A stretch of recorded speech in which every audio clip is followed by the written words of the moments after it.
present scenario, there is no organized continuing medical education. What Dr. Shakti just now told, that we have to reorient all cadre of staff. But how to do it? The number is huge. What we are doing now is just seminars and workshops. There are some online attempts by some organizations, and mostly government is doing on-job training at a very high cost, because they have to be replaced from their workplace, and then skill training is again not there, even though there is on-job training. And even if there is skill training, there is no evaluation that actually the skill has been learnt by the person.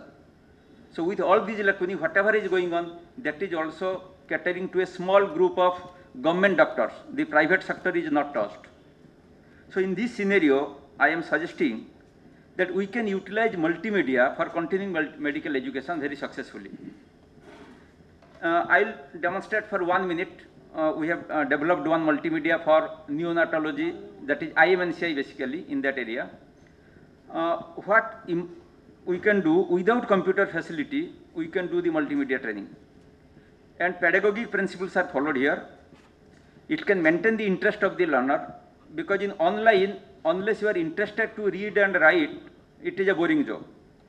And in multimedia, there can be also interactivity and self-paced learning, so that one can learn at his own sweet will. And it can minimize the practical duration.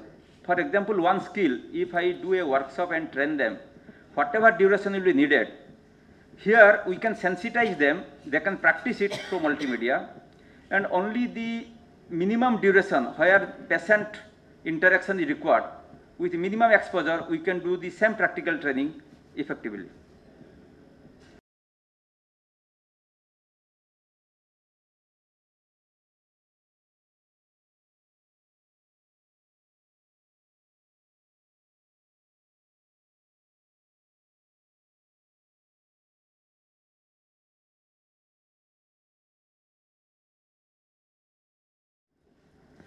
Okay, what I wanted to highlight, that the advantage is that this is in a CD. Unlike online, you want that, okay, for teaching online, you have to have those infrastructure and facilities.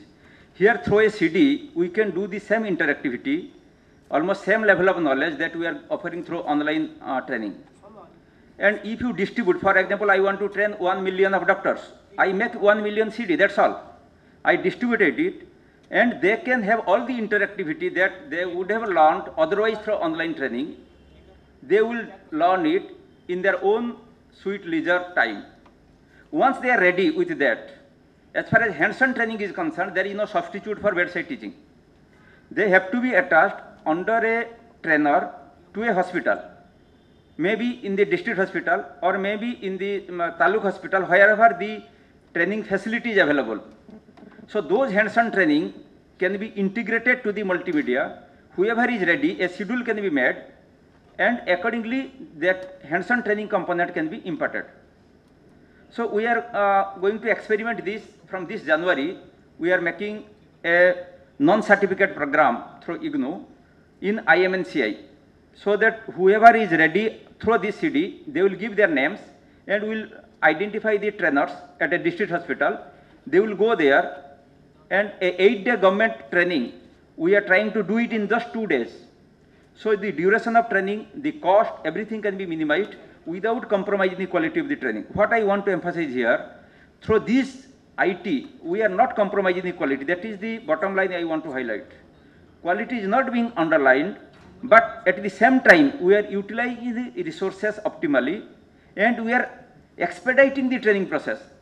In the government training department, if you see one new training, you go on doing for 5 years, still there is no saturation point, a new training comes. There is no end to the training process.